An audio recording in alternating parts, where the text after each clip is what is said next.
in the CERIAS Computer Security Seminar. Our first speaker of the semester is Bill Horn. He is a project manager in the Trusted Systems Lab at HP Labs. He currently manages several research projects involving security and privacy. His research interests include system security, cryptography, in 2002, he held research positions at Intertrust Star Lab and NEC Research Institute. His talk today is on role discovery. Bill? Okay, thanks, Randy. So thanks, everyone, for coming out. A nice big crowd. I didn't realize this was attendance only. I was going to give you guys a test, but I guess that's out of the question. Anyhow, so it's great to be here at Purdue. What I want to talk today about is this role discovery project we have. Labs. This is actually a rather large project as far as typical HP Labs projects goes. There's a bunch of people involved. And including to the people in labs that I've listed here, Prasad, Rob Schreiber, Mehul Shah, and Bob Tarjan, we work with some of the business units who are helping us to transfer this technology both within HP and to help bring it out to customers through some of our products. So Ivor and HPIT is helping us with the internal transfer, and Jason and HP Software is helping us with the productization stages. This summer have helped with it that deserve a lot of credit. So Alina is from Princeton and Nicola's from Stanford. So what I want to do is sort of an outline of the talk just to give you a little roadmap here. I'm going to give you some background on what the problem is, discuss sort of at high-level terms what our approach to the problem is. I'm going to give some complexity theory results behind it quickly. I'll talk about some lower bounds that we've developed for the problem we're working on, and then talk about the core algorithms that we're using to solve this role discovery problem. And then I'll go through some results we have on some real-world data, and I'll sort of wrap up with some ideas for where we want to take this research next. So access control, I mean, I think everybody here, this being a security seminar, you're all pretty familiar with these ideas, but let me just sort of go through it quickly so that we're all have the same base to work from. So, access control is about fundamentally controlling who has access to what. And typically in more traditional access control models like discretionary and mandatory access control, that's done directly by managing directly who has access to what, either at the application by managing the users who have access to that application, or you can think of something like a file system where you talk about who has the ability to access a file either through a group or a user or something like that. Role-based access control is, a relatively old idea. It's been in commercial applications. And the idea, the salient idea from what we're looking at about role-based access control is this idea that a role is this intermediate entity that represents a collection of permissions, and then you assign a user to that role based on their job functions. So a typical example of a role would be something like an accounts receivable clerk or a manager or something like that. And what you do in that role for, say, accounts receivable clerk is you give them all the permissions. Users who come in and are put into an accounts receivable clerk position, you give them that role. So the advantage of this role-based access control approach is, first of all, it's more closely aligned to the business objectives of the organization. You can define roles that are meaningful from a business process perspective. And it's sort of easier to manage and make changes on the roles. So for example, you can define a role once and apply it uniformly across multiple recipients. Change to a job function, for example, change the permissions that the accounts receivable clerk has to do. You can make that easily and centralized within the role, and then that automatically propagates out to all your users. And if an individual user changes their job function, instead of going out to each individual application and deprovisioning those access rights and reprovisioning them on other applications, you just simply change the role assignment, which makes things easier. Okay, so what's the problem? So the problem, RBAC's been around for 15 years and nobody really uses it, or maybe that's not quite fair. People do use it, but it's been very difficult, is that it's a huge challenge for large organizations. And the main thing has to do with this role engineering step. This is when you go through and you define what your roles are going to be. So what this typically involves is you have to go through and first figure out what your entire user population is, what applications they have access to, what should be the ideal job responsibilities of those people. Consider things like that you want to apply to those roles, and then go through the process of designing and optimizing those roles. Well, that doesn't sound so bad, except that in large organizations like HP, which is particularly large, but even companies a tenth the size of HP, there's often tens of thousands of users and hundreds or thousands of applications that they have access to. And it's just an enormous task to go through and to figure out what all those roles are. And in particular, what makes this particularly problematic is that access control is typically managed at the application, so that the have access to those applications. And when you have hundreds of applications, you may have literally maybe hundreds of people or at least tens of people who are the only ones who are knowledgeable enough to make decisions about what the role should look like. So actually going through this role engineering process involves pulling together large teams of people who have to mull over this sort of very detailed data to figure out how to design these roles, and that's labor intensive, and anytime you're doing a lot of labor intensive stuff, it becomes expensive because of the organization. Okay, so what is role discovery about? So the idea of role discovery is, instead of doing this sort of like top down from the business objectives, figuring out what the role should be, we sort of take a bottom up approach, where what we do is we look at the existing access controls in an organization and do some sort of data mining on those access control rules to figure out what an equivalent set of roles would be that would explain the existing set of access controls. And our goal here is not so much to completely replace this expensive role engineering, reasons I'll talk about later, but the idea is to provide a set of tools that's going to make this role engineering process more efficient, more effective, and less costly. Okay, so why do it this way? Well, first thing is to get faster results. So the idea here is that people, the customers we're working with on this right now, there's a customer we're working with a small collection of people who are going through this process, where to start. So one of the things that can help with the role discovery is we can discover some roles based on their existing access controls. That gives them some points to look at to start the process of going through the role engineering and figure out what they need to do. A lot of groups don't want to migrate their entire system to RBAC. They want to do something like, I've heard people say something like an 80-20 rule. They want to migrate 80% of their user population to 80% of their applications in RBAC. That's actually pretty hard. Probably a much lower percentage would be more viable. The idea being, with the same amount of role discovery and other things, you could be able to migrate more of the existing access controls using the same amount of resources. This idea of transparency is that, by doing this role discovery, you put some structure around the existing access controls. I just had a conversation a couple of weeks ago with Mike Baker, who's the CTO of our IT organization, who's saying, our access control thing is a mess. We don't understand it. Nobody really understands what's going on. We can't figure out who has access to what. So the idea that putting some structure around this stuff can be very helpful, especially to sort of senior management levels who want to understand better what's going on in the organization. The other thing that we're discovering that this role discovery piece is useful for is exposing what I call noise in the system. And noise here just simply means mistakes of one kind or another. Either you've granted access to somebody who shouldn't have it, or you've not granted access to somebody who should. And that sort of appears sort of pretty evidently when you don't go through and do this role discovery process. Those kinds of mistakes trickle up and they become very visible. Risks. So the idea is you go through this role engineering process, and then at some point you're going to flip on the switch and turn on all your old access controls to this new role-based access control system. Well, what you want to make sure that happens is you don't turn on that switch and suddenly some people can't get access to something they were supposed to have because you didn't consider it in the role engineering process, or maybe you've introduced some new vulnerability that you weren't aware of. So this role discovery thing can give you sort of a baseline to compare your designed roles against, so that you have a better idea of more confidence and lower the risk that you're doing something correctly.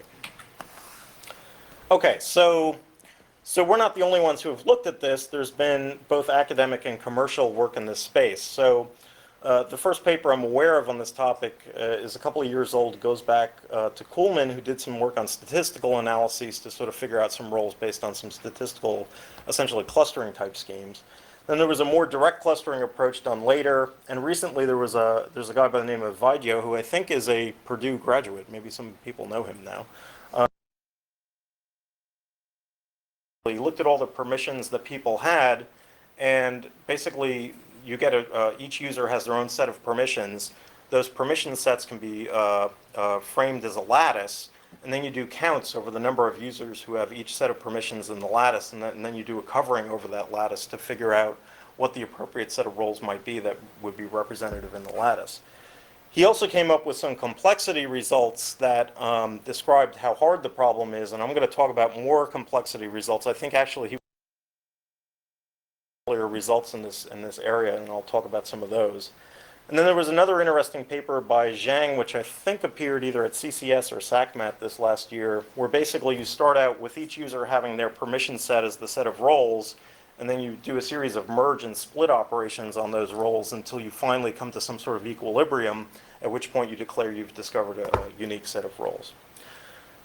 Finally, there's some commercial offerings in the space. They're mostly little, small companies that sort of specialize in role management. Two companies called Eureka-Fi and Vayu do something very similar to, I think, what we're doing at HP, although it's kind of hard to tell from marketing literature what exactly these companies do. And then there's a company called Bridgestream, which basically looks at audit logs of who's accessed what, and from the audit logs constructs a set of viable roles that they've looked at. This is an interesting space because if you're aware of what's going on commercially, the whole identity management space is coalescing. A lot of big companies like HP are buying years. These companies will no longer exist, but will be absorbed into HP, IBM, CA, different companies like that. Okay, so that's the background. And what I want to do is review what our approach to this problem is and talk about some known complexity results around this space. Okay, so what we do is we take a graph theoretic approach to this. So what we do is we model sort of traditional access control, either as a bipartite graph. You have users on the left, permissions on the right. There's an edge between a user and permission if that user has that permission. And role-based access control we can think of as a tripartite graph, 3 layers, where you have this thing of roles in the middle, where roles consist of a set of permissions, and you assign users to those roles. So the problem of role discovery is to transform the graph into the left to an equivalent graph on the right, where what I mean by equivalent is if there's a path from left to right in the bipartite graph, and similarly, if no path exists on the left, no path should exist on the right. And it turns out if you look at this diagram carefully, these two graphs are equivalent in that sense. So the fundamental observation that we've made is that roles are effectively bicliques. So all bicliques are is they're a subset of the vertices in the bipartite graph such that they're fully connected. Okay, and you can see that because on the left here you have these 3 users connecting into this role. An equivalent biclique which has the same 3 users connecting to the same 2 permissions.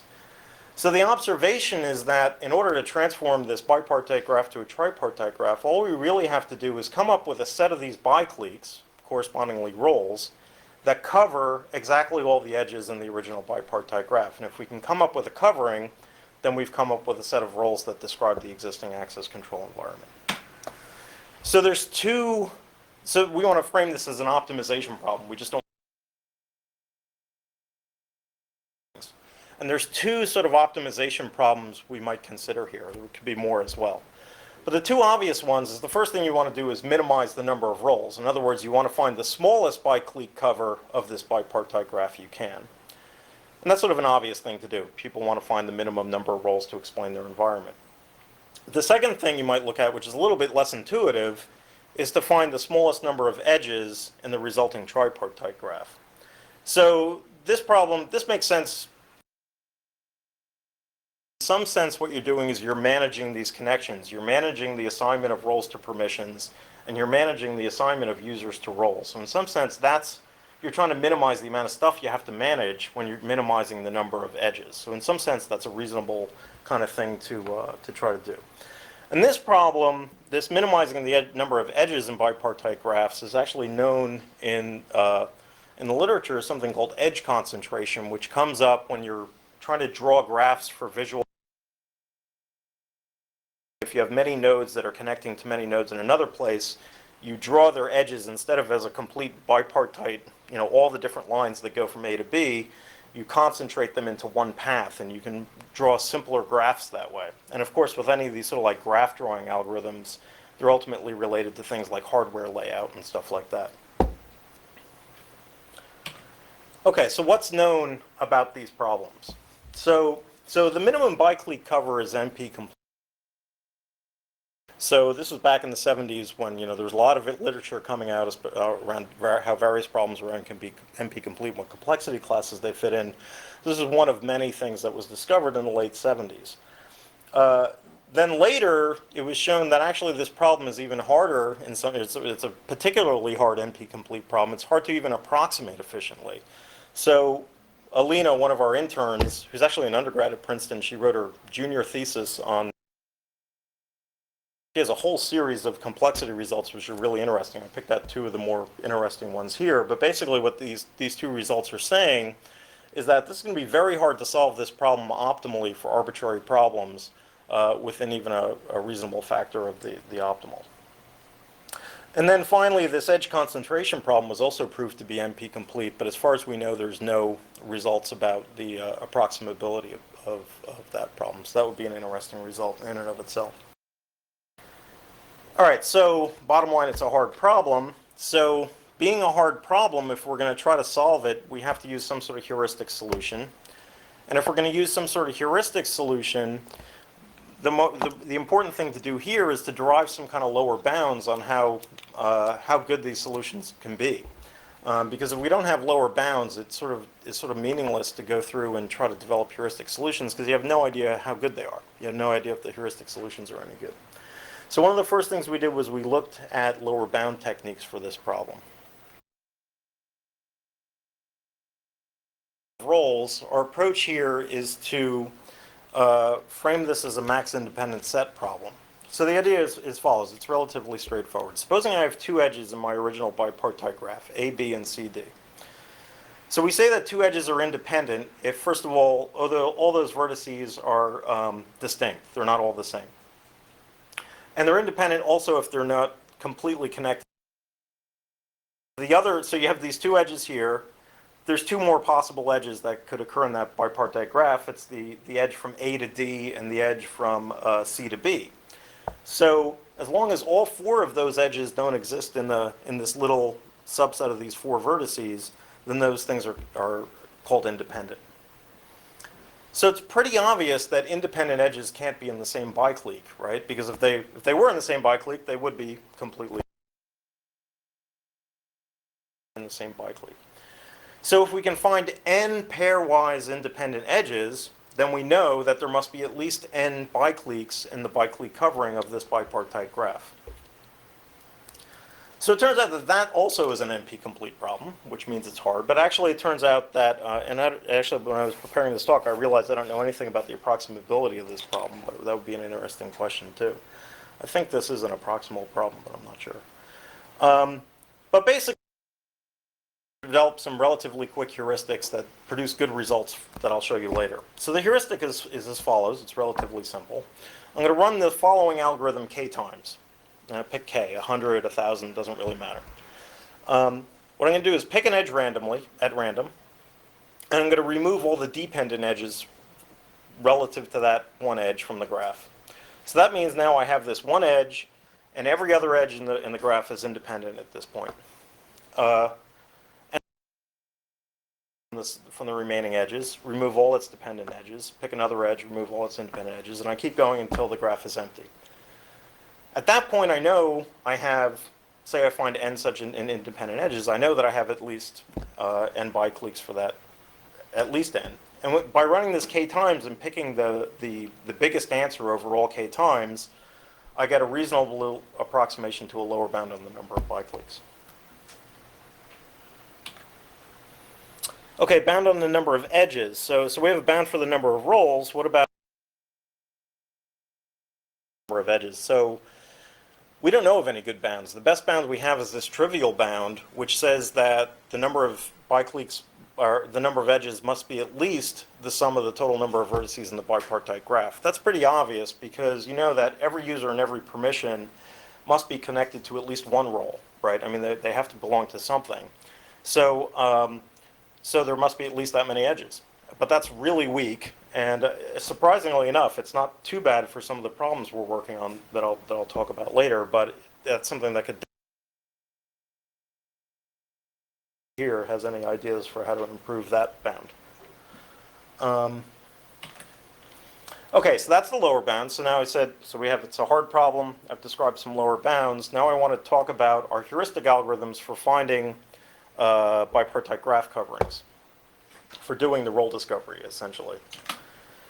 So the heuristic algorithm is pretty straightforward. Basically, all you do is you do the following. You pick some node in the, let's call it n. And there could be a number of different ways of picking it. It actually turns out that picking the node with the minimum degree is a reasonable thing to do. It also turns out that picking the node with the maximum degree is a reasonable thing to do. But interestingly enough, picking a node at random doesn't seem to work very well, and we don't really understand that. But there's this idea that if you pick minimum degree, maximum degree, that's okay. Pick something in the middle, doesn't work very well. Don't know why. And there's other ways we can do it. We've thought of other ways of picking the first node, but effectively this is good enough for the purposes of this presentation to understand that we pick the node with the minimum degree. All right, so I find that node, I find its set of neighbors A, which is, let's say I pick a user, then I find all the permissions that that user has. That's straightforward. And then I find the reverse intersection of those permissions. So I look at the permissions and I find all the users that have that complete set of permissions. That's some set B. Now I know my original node has to be n, has to be in that set of permissions because it had all these permissions. Set B. And then therefore I could call AB a biclique and therefore a role, and I remove those edges from the graph and I iterate. So I have like a illustration to show this. So here's a graph. So can anybody here tell me off the top of their head how many bicliques cover this graph? Probably not, right? Because it's almost impossible from looking at these things to figure that out. So you almost, even for small graphs, you have to kind of go through and do this. It's not easy by. If any node in this graph is 2, so I pick some one arbitrarily. I pick this one in the middle. I find its neighbors, which are these two guys on the permission side. And I find all the users that have those two permissions, which happens to be these 3 users. So now this corresponds to a biclique. I remove those edges from the graph, and I iterate. I find the next node with minimum degree, which is still 2. I find its neighbors. And then notice that this time I picked a permission to start with. The first side has the minimum degree. So I find the users. I find their permissions that they have in common. That gives me another biclique. I remove it from the graph. And I iterate. The last one is obviously a biclique, but you can run through the algorithm and figure out how it works. So doing that, I found 3 bicliques that cover this graph, and so therefore I found 3 roles to explain this graph. And that's the essence. We have slight variations in this algorithm, but that's the essence of how the thing works. All right, edge minimization. This is a little bit more complicated. So the first thing to note is that the number of edges in any role in the graph is going to correspond to the number of users in each role plus the number of permissions in each role, and then you sum that over all the different roles. So in this particular graph, I have 3 users and 2 permissions, so I have 5 edges. And it's worth noting that this is already less, even for this simple example, than what was in the original bipartite graph for this thing, which would have had 6 edges, 3 users times 2 permissions, by going to a role-based representation.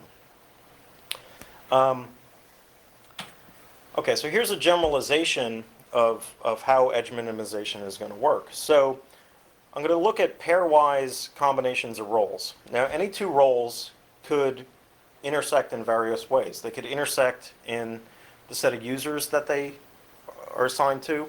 They could intersect in the set of permissions they could assign to, and they could also have independent diagram.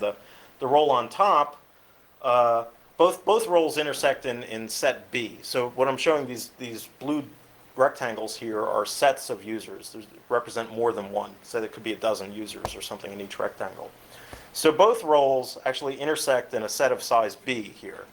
And the top role has its own set of users of size A, and the bottom role has its own set of users of size C. And similarly for permissions, the two roles intersect in permission set X and the second of size Z. So you can count up the number of edges as being the sum of the users plus the sum of the permissions in each role, which on the left is what I'm showing in the equation below the graph there.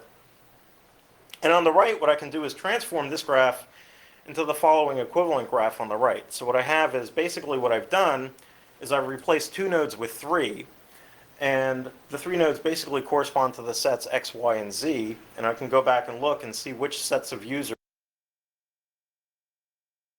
so I could map those roles accordingly, and that's what I'm showing on the right. And I can count up those number of edges in that graph, and I get the equation there, and I just compare them and do the algebra, and it turns out that the edge on the graph on the left is bigger in terms of the number of edges than the graph on the right if y is bigger than the sum of a, b, and c, or in other words, if the size of the intersection of the permission set is bigger than the size of the union of the user set. These two roles into three roles in order to minimize the number of edges. And then similarly, there's like sort of like the dual problem where you can look at the case where the size of the intersection of the user set is bigger than the size of the size of the intersection of the user set is bigger than the size of the union of the permission set, in which case it also makes sense to transform the graph and potentially add more nodes. So it's also worth noting, it turns out that in real sort of data, what happens is there's sort of degenerate cases where some of the sizes of those sets goes to zero. And so it turns out, like for example, a little graph I'm showing here, it turns out that you have the two roles have unique permission sets, but their user set, the user set of the first role is completely contained within the user set of the second role. And in some cases what you do is you transform that into the type of graph on the right, and you maintain the number of overall roles of edges that way. So the algorithm for doing edge minimization is really straightforward. Essentially what you do is you start with the node minimization solution. I just run the node minimization problem I started with before. And then I just go greedily through the set and greedily substitute pairs of roles until I get no more gains in the edges. And that actually seems to work well in practice. This is a little bit more computationally expensive if it runs at least in quadratic. I was actually trying to figure out what the timing of this was before putting this do this. So it runs a little bit more slowly than the role minimization step, but it's even for large problems it's reasonable. Okay, so I'm going fast, which I guess is a good thing. But basically, so now what I want to do, I've gone through, I've talked about the background, the complexity, lower and upper bounds. What I want to do is spend a little bit of time talking about how we've applied this, what we're doing with it, what some results are on the data, and then I'll talk about the next step. Okay, so real world problems. So we're doing two things here with this technology. The first thing we're doing is we're trying to use this internally within HPIT. So we have a group that's responsible for our partner connectivity, which basically allows external business partners to connect into internal HP systems. So we have a lot of external partners who need that kind of connectivity. Subcontractors, we have outsourcing contracts, we have insourcing things.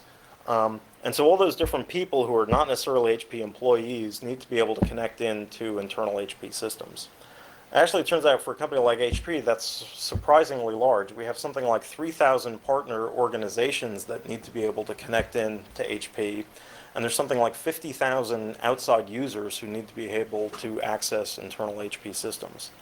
The number of things they need access to sort of roughly IP address port combinations, although that actually might be a fewer number of actual applications. And the way this is done is by setting up ACLs on routers and firewalls. So this is purely a networking problem. But it's applicable to this kind of role-based approach. So what's happened there is exactly what I said to sort of set up this role discovery problem. We've had a sort of managing these partner connections. Basically what's happened is every time a new partner comes on board, there's some process where a network engineer goes out to those routers and firewalls and configures them to allow this business partner to have connectivity. Or when we terminate a relationship with a partner, the network engineer is supposed to go in and remove those connections. Well, over the course of years, maybe decades, that stuff has gotten to be a real mess. And it's gotten to the point where, there's lots of errors in it. It doesn't make sense. People don't really understand what the firewall ACLs are doing. If you point at a particular ACL in the firewall, they really can't tell you what it's there for. So they were afraid to remove it or modify it. So this has become a huge problem. And what we want to do is move our entire partner connectivity infrastructure towards a role-based networking approach, which I think is pretty interesting in and of itself. So the idea here is we're going to define network roles that are going to correspond or engineering partners or outsourced customers, and those network roles will be able to be reusable across those different partner organizations, so that we have a much more manageable type system. Well, so they're going, essentially what HPIT is doing is they're going through this role engineering process. They have to sit down with literally this 3,000 times 10,000 size space of things they're working with and try to make sense out of it and design. And so they're going to they're using our role discovery technology. We've built some tools to help them manage the roles, to be able to look at them, to explore them, to annotate them, to compare them, to do various sorts of upgrades, to connect out automatically to our routers and firewalls to be able to retrieve and set these ACL informations. So that's ongoing right now. That should all go live, I think, at the beginning of next year. Then an important customer who we're working with, they're sort of a medium to large enterprise customer. They have approximately 10,000 employees, $2 billion in revenue, so they're not huge, but they're certainly a large company. And they're going through a similar sort of role-based development process for their standard applications. So they have these 10,000 users connecting to something like 100 enterprise applications, but you can get more. Application means something like the HR system or the general ledger or the portal. So these are pretty high-level kinds of things, and you can expand that down into much finer level things that they have to have access to. And their problem is, again, it's the typical kind of role engineering problem. The people who are doing this in this company are a relatively small group of people, and they just simply don't have the visibility into all the different applications that are being run to really understand of what their current access controls are doing. So they really need the kind of help we're providing with the role discovery. And it's been really interesting for us to engage with them and really get honest feedback about how things work and what the challenges it is they are facing. So I just wanted to show a small table of a couple of results just to sort of give you a sense for how these algorithms work. This data is some of the partner connectivity router data. Now there's actually a much larger number of data sets. These were sort of like 3 of the cleaned up ones that we're working with recently. And basically the green part at the top shows you the size of the bipartite graphs we're dealing with. So the number of users in these graphs is between 2 and 3,500 users. The number of permissions ranges anywhere from 1,000 to 10,000. And the number of edges in that original bipartite graph can be as large as 185,000 edges. So these are pretty large graphs that we're dealing with. In our lower bound techniques, we're able to determine that, for the 3 different cases, there must be at least 453, 390, and 172 roles. Now, that doesn't mean that that's the optimal number of roles. That means that the optimal number of roles can't be any smaller than that. The actual optimal number might be bigger than that, but we can't really tell. But we know that it has to be at least that big. And then we have, using our sort of weak edge lower bound, we have these, which is just the sum of the users and the permissions is the bound on the number of edges. And then the role minimization algorithm is described first, and then we have this edge minimization algorithm. And you can see that the main point is that the role minimization is getting reasonably close, or at least we're comfortable with how close it's getting to the lower bounds we've developed. So, in particular, we're within 3 on the first data set, and within 32 or something on the second, and close on the third. And then when we do the edge minimization, you can see in some cases we get modest improvement in the number of edges at the expense of an increased number of roles. A threefold improvement in the number of edges, which was very promising. And again, with better edge lower bounds, we would have a better idea of how close these things are to the optimal. Okay, so that's just some sample data sets. So next steps. So the thing is, in some sense, everything I've told you is a lie, right? The real problem here with access control is that most organizations' access controls are just too complicated, and they're looking for a way to simplify it. It isn't really that what we want to do is convert existing access control to an equivalent role-based representation. Organizations are trying to figure out how to vastly simplify their access control. That's really the problem they're facing. And so things that we're discovering in the role discovery, while they do good things like identify low-hanging fruit that you can go after in this role engineering process, and they expose this noise in the system to sort of indicate where there might be problems in your existing access control, a lot of the roles that we're discovering become very difficult to interpret to the people we're showing to, so this customer we have and to HPIT. So there's a couple of reasons for that. One is that the noise in the system, these false positive and false negative, fracturing these bicliques in such a way that's bad, that's sort of deriving a set of bicliques that may not be actually semantically meaningful, right? The other problem is maybe these roles are meaningful, but when you discover them, all you know about them is it's this set of users and this set of permissions. There's really nothing else that you can say about them. So there's two possible solutions depending on which problem you think it is. The first would be, I've talked in this talk about developing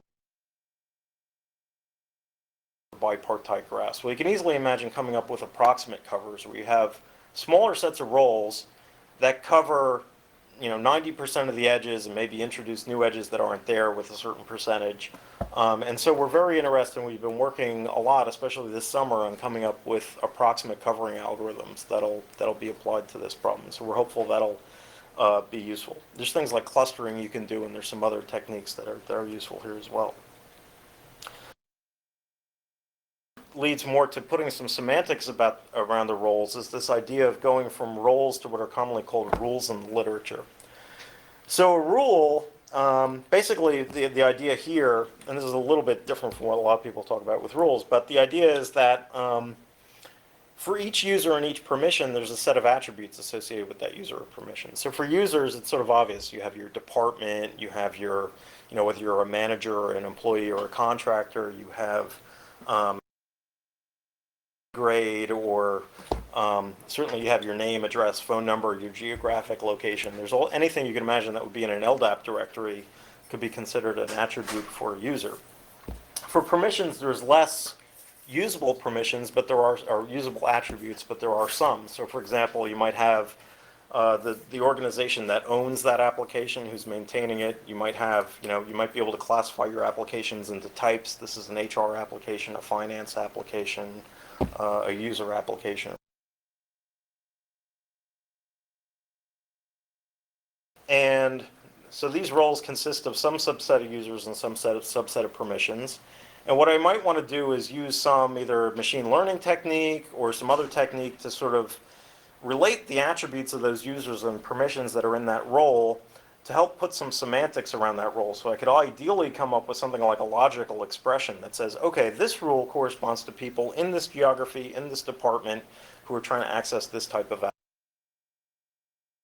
And then this all leads into the idea of what's called dynamic roles. So in a dynamic role, what you have is often what happens is a typical example of a dynamic role is you have exchange servers, for example. So you actually may have like a dozen exchange servers in your organization, and you might assign people to different exchange servers based on their, say, location or department.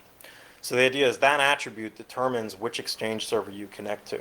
So this is the idea of dynamic role. So you look at the attribute, and from that you figure out what things they should connect to. So one thing that would be interesting is sort of discovering those dynamic roles, figuring out how different roles might be related by these dynamic ideas. I think that's all I have. So thanks. I'm ready to take questions. So, are you just using the core and back? So Right. Yeah, good question. So yeah, we've certainly thought a lot about hierarchies. Right now we're just using core RBAC as the short answer. What happens is, so I think the hierarchy stuff may fall out of this in kind of a natural way. So at the end of the day, what you're going to have is a set of roles which are basically going to correspond to permission sets. As with one of the papers I mentioned earlier, the permission sets can be thought of as sitting in a lattice. And a lattice is sort of a natural way of thinking about a hierarchy, a role hierarchy. So it might be possible, for example, to infer relatively straightforwardly what the role hierarchies are just from the permission sets. We've also done some work, which I haven't described today, of trying to do role discovery from a bipartite graph to a tripartite graph to a quadripartite graph and so on by just successively doing role discovery on the intermediate layers and then doing some optimizations in between. And that's been interesting, but the problem with that has been, and that may relate to hierarchies, but the problem with that is those results are extremely hard to interpret. They're just, when you discover multi-partite graphs, it's sort of hard to put any semantics around what you're discovering at all. What about the distribution of arcs? Right. So Is there any, let me say, any structure. any distribution that is an exponential normal? Right. Yeah. That's a good question. So the question was about the distribution of the arcs that come out of the roles, basically, right? Also, It could be. I mean, so you have multiple out degree depending on whether you're going users to roles to permissions.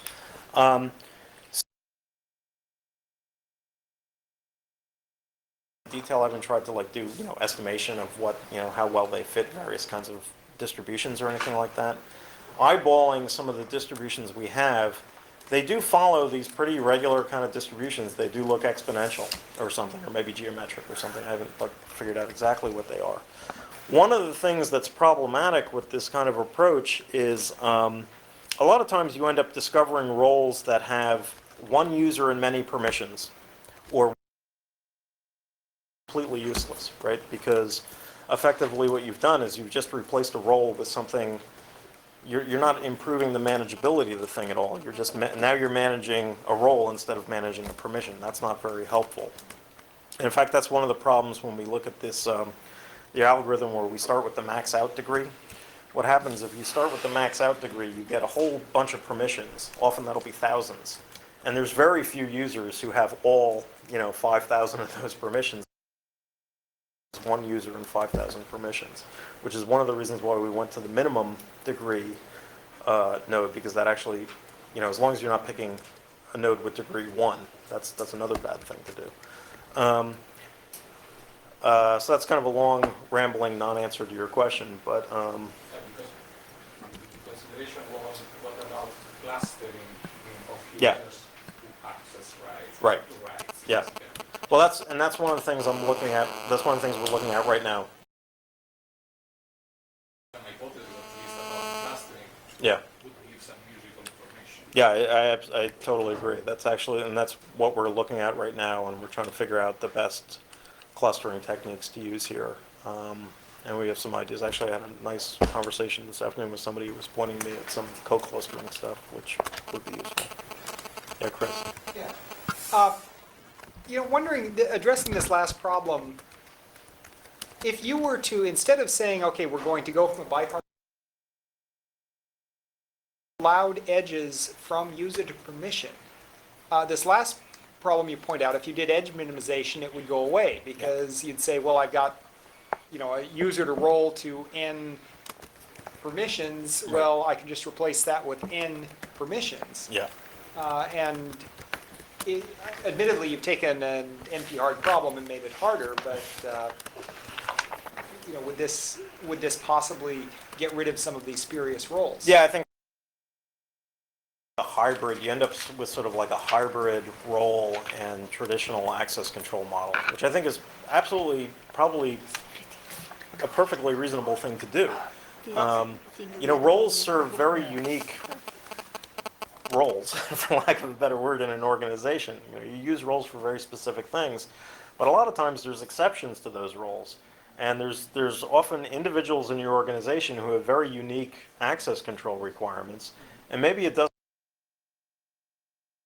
a role hierarchy. So you might actually want to have some meaningful roles, some hybrid of some meaningful RBAC system and some sort of non-RBAC like system. And is that what you're getting at? And perhaps more important, does that get you closer to roles that have interest in semantics? Because how many of these extraneous or exceptional Right. situations are really users who have such a situation, and how many of them That's exactly the problem, and that's exactly it, and that's what's, in some sense, that's what this noise problem is all about that I was talking about. And so I think a lot of it are both. It's like a poorly maintained ACL can lead to these things. You see all the time in these systems people who have access rights who haven't been with the company for 5 years. That kind of thing happens all the time, and so you of ACLs, that's a huge problem, and there's just weird people who have exceptional circumstances, and they're sort of outliers to this whole thing too. So, again, that's when I talked about this idea of exposing noise in the system. That's the kind of thing that the first thing you look at when you do this role discovery is you look at the extremes of what you discover. You find the biggest roles, the roles with most number of users and most number of permissions, because it's like, hey, those are probably the really important users and 100 permissions, and that's probably something meaningful, right? And those are the first ones we go after, and that's sort of like the low-hanging fruit that you can look at and find something meaningful on. The noise in the system is all the outliers, the stuff at the bottom, where you have one user with 2 permissions, these like small weird sets that don't seem to correspond to anything else, or you find often permissions where there's only a handful of people who have these permissions, and so the feedback we get is, that's probably noise, So you have those two. just remove the permissions and wait till they And scream. find out and wait till they scream, right? Yeah. Thank you, Bill. All right, thank you.